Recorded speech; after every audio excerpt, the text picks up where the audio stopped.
So I am Srinivas, working as assistant professor in Department CSC. Today I am give a lecture on the introduction to .NET.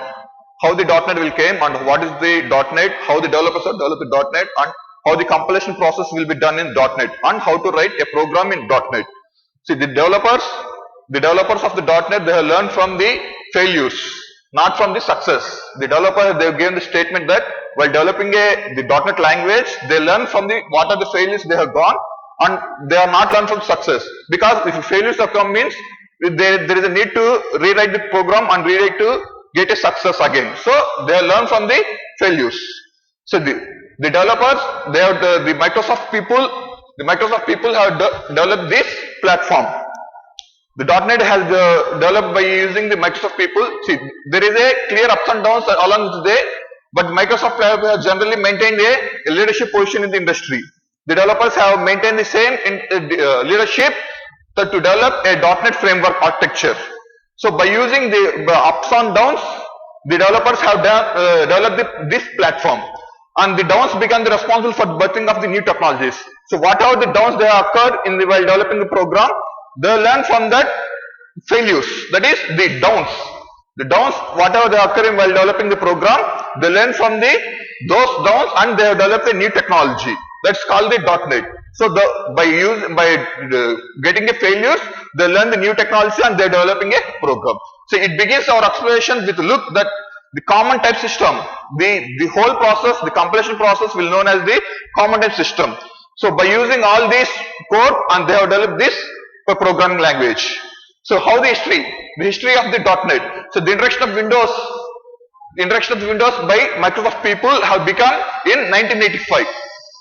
So the Windows will be useful to communicate with the people will be communicating with a computer. So the computer will be communication done by using the Windows operating system. Those was developed by in 1985. And most people think in terms of GUI, the most new application has interface. That is, we are using the mouse and we are using everything, keyboard, everything that was developed by the Windows that developed from the Microsoft people. The first Windows application was API was 16-bit API. In 1985, first they have developed the 16-bit API, but now we are using the 32-bit and 64-bit. But in previous, they have used the first API was 16-bit. See, the 16-bit Windows API enables you to do a powerful new things to exploit the capability of the Windows platform. And about 8 years after 1985, about 1983, they invented the first another new API called 32 API. That is Windows 32 API, known as the Windows 32 API. First they have developed the 16 API, and then after 8 years, they have developed the 32-bit API. Aside supporting 32 API, the thousands of new functions with 32 API were nearly identified in Windows 1.0. So by developing this 32 API, again they have developed the thousands of functions. By developing the 32 API, they have developed the thousands of functions in Windows 32 API, and they have developed the first version of the Windows. Then we have got the first version of the Windows operating system. So, and then how the .NET will came. So what is meant by .NET? See, the .NET framework was amazing converging of many technology that starts allowing the new bring a new platform for Windows developers which preserve the capability of Windows 32 and COM. That is, COM means component object model. That is, this .NET framework will develop by using Windows operating system to develop a new applications.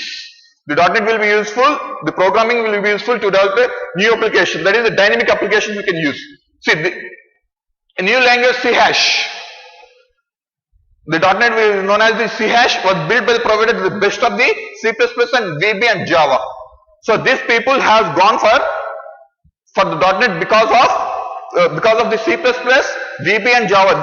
Both among these three languages, they are known that the C# was the best suited programming language for developing in a web-based application. So they go for the C# to develop a programming to develop a new applications. And they see the two new applications programming model were arose, Windows Forms combined with the rich of capabilities, and the new interface was the Visual Basics. The Visual Basic is useful, it's access interface between the .NET and the programming source code. So the programming will be developed by using the Visual Basic, and the program was developed and the application was developed in the Visual Basic. And then ASP.NET is also useful. Another application called ASP.NET is also useful to develop a web-based applications. Web applications will be developed by using the language called ASP.NET. Whereas C hash, the C hash will be useful only for the static applications. But whereas in ASP.NET we are using the web applications. We can develop the web applications. So under we have the XML language, extendable markup language. This XML markup language will be used to store to new data in interchange format. If you want to change the format of the application, you can use the XML language. That is extendable markup language. And every single of these technology will be built on the exact same get of the libraries. So everything that was developed by using everything, the functions, everything will be developed by using a set of functions and there is a .NET framework, and that will be included in the CLR. The CLR means Common Language Runtime. The Common Language Runtime is responsible for everything that to store the source code and compile the source code and will get the output to get the output. The CLR will be responsible. See, and the overviews, that is the .NET framework it has several components. Mainly the .NET framework will cover mainly the CLR. Common Language Runtime, that is responsible for the virtual execution environment, sometimes called as a virtual machine. So this CLR will act as a virtual machine. That is, this will lies inside the Microsoft .NET framework, and it is responsible to execute your code, to manage your code and to execute your code. This CLR will be responsible for everything. See, manage code means whatever you are writing the source code will be compiled into the compilation code. That is called managed code. Managed code written in any language. This code will be written in any language. That is C hash. We can write the source code in C hash, Visual Basic, C++ in any language. So, and then this will be compiled into the CLR binary format. So the Common Language Runtime is mainly responsible. Whatever is written in the source code will be compiled into the CLR binary language. That is, the binary format means in zeros and forms. Whatever we have written in the source code, this source code will be converted into the zeros and ones. This CLR will makes the conversion. So whatever the program language we can use the C hash, C++, VB.NET, anything. So anything, any program language, the source code will be converted into the zeros and forms. This CLR makes the zeros and ones. And then this is called the metadata, or we can call it the metadata, or we can call it the intermediate language, anything.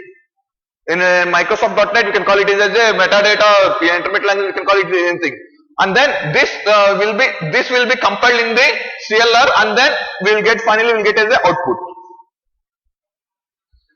And the CLR takes the metadata and compiles into executable code. So I will show you in the diagram. So this one. So first we will write the source code in any language, C hash, VB, or any different language we can use. We can use any type of language. So the source code will be written in C hash, VB, or any language, and this source code will move into the assembly. That is, whatever we have written in the source code, this CLR will compile into that is called the metadata intermediate language. So this code will be converted into the assembly language, that is understood by only by compiler. The compiler will takes the input as a source code and it will convert into the metadata, that is called the binary format, a CLR binary format, that is zeros and ones. And then this code will be converted, the binary code will be converted into inside the CLR. So the common type system and the automatic memory system execution, this is the virtual environment. The whole thing will be done the virtual environment.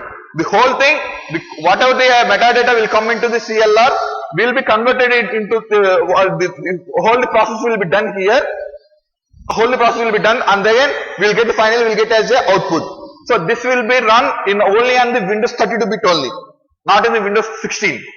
So to do the program, to compile a program, we will use the Windows 32. The .NET will be using Windows 32. The whole program will be converted into the metadata, and the metadata will be converted into it goes into inside CLR, and finally we'll get as a output.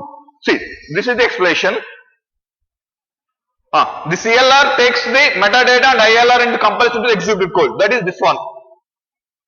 The CLR will takes the metadata and compiles into the executable code. So whatever the metadata will come into the assembly, this will goes into CLR. This is the virtual environment, the executable code that manages the executable code. And then the code will contains the CLR services and Windows development ends up in a native instruction set of the machine being run on. That is, depends on the instruction, this code will be run, everything. Depends on the instruction, the code will be run. And then the ASP.NET host extension functionality of the CLR with runtime policies that make sense of the application in relation to the offering service like integration, internet service.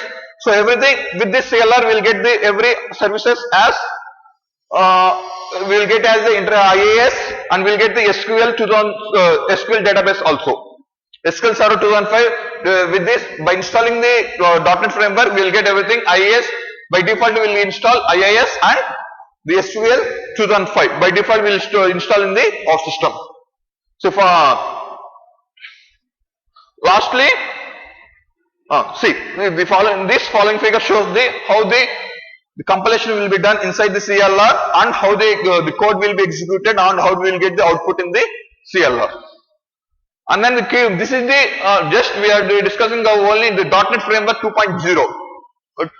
So there are what are the key improvements in 2.0? We have to improve in 2.0 version. The key improvements of the 2.0 are inside CLR will issue the reliability.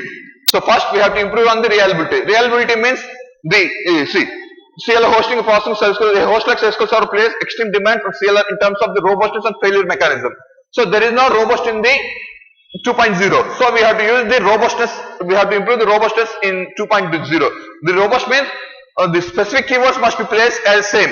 We should not change the keywords. The keywords must be placed same as in the programming. Otherwise, we will get exceptions in the programming. So the robustness must be increased. The robustness must be placed in the 2.0. And then generics. The generics means this feature has a reaching the implication on types of the CLR and require the substantial changes in language because in order to expose the features of the programmer. In order to expose the features of the programmer, we need to change some generics in 2.0. So the programmer by getting easy features of the by developing programming, the programmer will have some features. So those features must be increases in 2.0 and then 64-bit. So we are using only 32-bit. The 32-bit programming in the .NET framework we are using only 32-bit. So that must be changed to the 64-bit because most of the computers, most of the systems we are getting 64-bit now. So the programming must support to the 64-bit also. But presently in 2.0 they are using only 32-bit, but the 64-bit programming must also be supported by the 64-bit. And then the main function, the main feature of this common type, main feature of the Microsoft .NET is the common type system. See, what is the common type system? The common type system is known as the common language runtime also. The CLR is mainly responsible, that executes the code. The main responsible of the CTS or CLR is the executes the code inside the CLR. That was placed in the metadata. That was the source code will place in the CLR. And then we can use the four different types of languages: C#, and C++. We can use any type of programming language: C#, C++, Python, and F#. The F# is the new language developed by the we have the different types of functions derived from the OCLAM, which is itself derived from the standard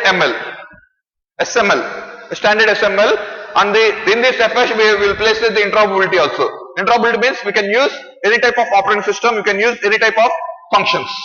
So we can take the program can be developed by using any type of language. We can develop C#, we can develop C++, we can develop a Python, you can develop in a F#, anything, any language can be developed, and the developed source code will be compiled into the CLR, and then finally we will get as the output.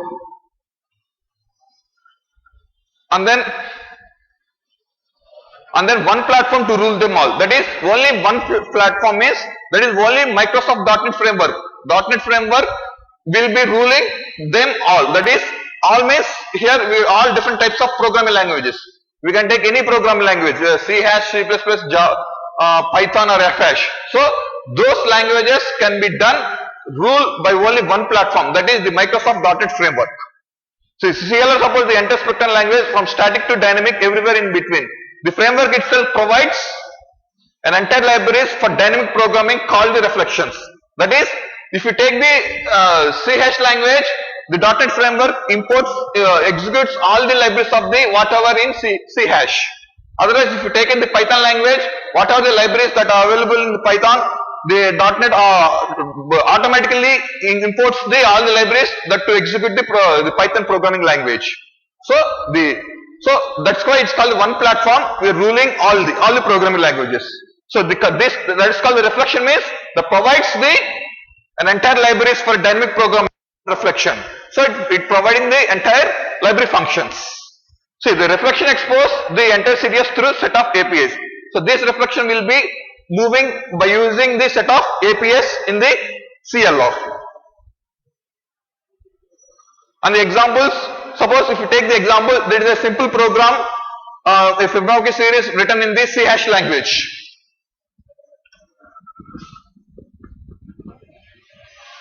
A simple program, that is the primary difference you will notice immediately stylistic, but one deeply integrate the difference between whether it is a type or a dynamic or it's a static one. The simple program that is written in C#, this C# language will be converted into the metadata by using the Microsoft .NET compiler to a Fibonacci series programming is written in C#, and then in F#, the same program can be written in the F#. This is the same programming. Both programs will be compiled in a .NET framework. So this is the language called F#, and the previous we have the C# language to derive Fibonacci series, and then the VB. Finally, we have the same program written in the VB language. So here we have taken the three, and then the Python language. The same program will be written in the Python. So we have taken the 4 different languages. And these 4 different languages we write the different code, but the compiler, the CLR, will take every code which is written in this Python or C# or F#, whatever the code will be taken inside the CLR, and the CLR will read everything the source code, and then it will give the output as the Fibonacci series output. Finally, whatever language you can use, but finally we will get the output independent of the language, programming language. And then types and objects. Here in .NET framework, we call as a type means a class. In Java, whatever we call as a class, here in .NET we will call it as a type. We can see as a class and objects type. The CTS uses the abstraction derived from the object-oriented programming environment. When you talk about CTS, we necessarily do so in terms of classes, the objects for representing the data and encapsulate operation. So to represent the data and encapsulation, to represent the data, we can use the types. Type means here a class, nothing but a class like in Java. And then type unification. See, all CTS have a common base type root from the type hierarchy. That is, all the objects that are derived in .NET, all the objects will be derived from the type. That is called system object. Every object, every class, they are derived from the system object. See, there is a diagram. Now, system object. Everything must be derived from the system object only in .NET. So we have 2 types: the type, value, and reference. The object system object will be derived by using 2 types: value object and reference types. This is system.value, and then we have again system types. And again we have the system value. We will have the system primitives. User defined on everything. Whatever we have derived in Java, whatever classes and same in .NET also will have the system.object. This will be derived in 2 times: values and reference. Again the values will be derived into primitives, and here integers. Again we have the user defined types: byte, int, long, character. Everything will be derived from this one. This is the hierarchy, type hierarchy, which is derived from the system.object. That is the description about everything. System S byte, integer 16, integer 32. We can use different types. Here integer 32, integer 16, integer 64, everything different types. That is the explanation of this, all this. And then reference and value types. See, what is meant by reference and what is meant by value? They are derived from the system.object. So as noted, CTF types fall into two primary categories, that is reference and value. Is here. Reference and values. So what is meant by reference and what is meant by value? See, categorized into different types and value types. Reference types are often referred to the classes. Reference means nothing but a class, and value types are a structure or mostly by product of C hash keywords as a class. We can define the reference as a keyword called class that is used in the C hash language. And struct is to declare them. We can use the value as a struct. So nothing but reference means a class, and then a value means a struct. So by using keyword called struct, we can define the value, and by using keyword called class, we can define the reference in .NET in the C hash language only. In C hash language only. And then see, a value in step, a value is called the value. On the other hand, it is allocated inline as a sequence of the bytes, the location which based on the scope of which it is. So the scope must be mentioned, that the scope will be defined by using a value, and that can be defined as a struct here. The struct can be defined by using keyword called struct, and this struct defines the value, and this value will define the scope of the scope. Scope will be defined. And then reference type. Reference type means a classes. Type means a class. So we can define by using a keyword called class. Classes should be default for most user different classes. They derive directly from object and can be derived from the other reference types also, providing more flexibility and expensive in the type hierarchy. So we can define a class, and we can declare a class by using keyword called class. Class, and we have to define the class name. A customer means here the class name of the class. So class name, that is customer. We can define here a class name called customer, and then immediately after declaring a class, we have to open the braces. So and then the customer will have a name, and then the customer will have address, and customer will have some properties. So those properties will be declared by using a called string name, and that can be defined as a public. The public means the name of the string, the name of the customer will be used anywhere in the program, and then the address also will have the string. So that's why I have declared as a string, and that is also I am placing as a public. So these two, the name and address of the customer, will be used anywhere in the program. So to declare any variables or any data, the customer we have to declare inside the class, and then we are closing the braces. So that is a simple program how to declare a class and how we are giving attributes. This is called the attributes. Attributes, I am assigning attributes to the class. A class will contain any number of units of abstraction, includes the fields and the properties. These are called the attributes and the properties. And again, next one we will have a value. Value will be defined by using the struct. So, see the example. The struct can be by using keyword called struct.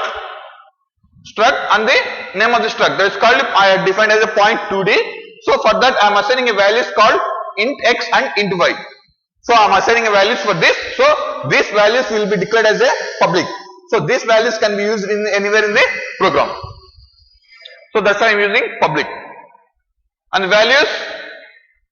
So example, see, same the point2d, I have declared two values x and y, and then public point2d. So this public point2d defining as a this point2d struct will be assigned as a public, and this can be used anywhere in the program by using this by getting these two values x and y. So I am using the x value is the default double. I am assigning the x for the double value. I am assigning a y value as a double value. You can store any type of values. You can store the integers. You can store anything. So here they have given the x equal to a double value and y equal to a double value. So those assigning a values to the x and y. And then we have a boxing and unboxing. A same similar like a type checking in Java. See, boxing and unboxing. A boxing value transformation into object by copying into the manage garbage collection and object like a structure. See the example. If you see the example, you can know the boxing. See, boxing means, see, the compiler, when you read the code, the compiler will notice the assignment in form into object in the following way. Suppose, see, boxing means I have taken the x value as a 10 and I am using the object called, keyword called object to do boxing and unboxing. So, initially I have stored the x value as a 10 and then I have taken the object y, and in the y I have assigned the value of x. So, the value of x here is 10 and this x will be stored into the y. Again I have taken another, this is called boxing. First one is called boxing, and then again I have to do the unboxing. Again I have taken another value called z, that will be integer, and then I am storing the value of y into the z. Again this is the y will have the value 10. Again this y will be doing unboxing here. This y will be stored into the z. This is called unboxing. First the x value will be stored into the y. Again the y will getting a value 10. Again I am using the object. So this will be converted into the integer. So that's why the z value will be stored as a y value of the integer called y value is called 10. This is called the unboxing. See, it responds by inserting box instruction. So that's called box instruction in the intermediate language. That is automatically when y is assigned the value of x and an unboxing instruction when z is assigned to the value of y. So that is the boxing.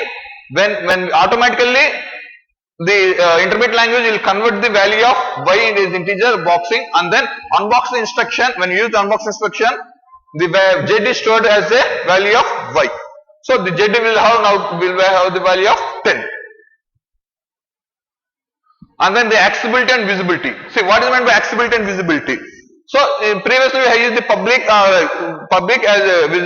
visibility to use the values or to use the object anywhere in the program. So we have some to do some restrictions to get some security. We have used the accessibility. So in order to get the security in the program, we have to use the accessibility for every object or for every values or for every variable. See, accessibility defines what the code inside and assembly how can access the type or specific member. So those members will be how to use and access. That is, suppose if you want to use any variable in certain type of class, so we have to use a private or something. If you use any specification. So if you not declared by default it will take as a public. So we have so many types of accessibilities. First one is public. The public can be used anywhere in the programming, and private will be used only in the type of class, one type of class, and then you can use a protected. The protected will be used only in the certain type of a class that was mentioned. They applies only members, and it means that members can access only the type in which the members define any subclass. If you use the protected, that the members or the objects will be used only in the any subclass, and then we have finally a family protected, and then a family protected and assembly, and then finally we will have the nesting. Nesting means class inside the class. Inside the once we define the class, we can define another class inside the class. So this is the introduction of the .NET. So by using this .NET framework, any program language will be converted into the metadata language or intermediate language, and that will give the output which will get the output in the on screen. So any language can be used. So the .NET Microsoft will be most useful in programming language to develop any web-based applications or any static applications or web applications. We can use the Microsoft .NET framework, and those applications will be used anywhere in the world. So finally, I conclude that the .NET framework program language is more powerful than Java or any other language. So hence, program language is best. .NET is the best suited for all types of web programming language to develop web-based applications, which was developed by the Microsoft people. Okay.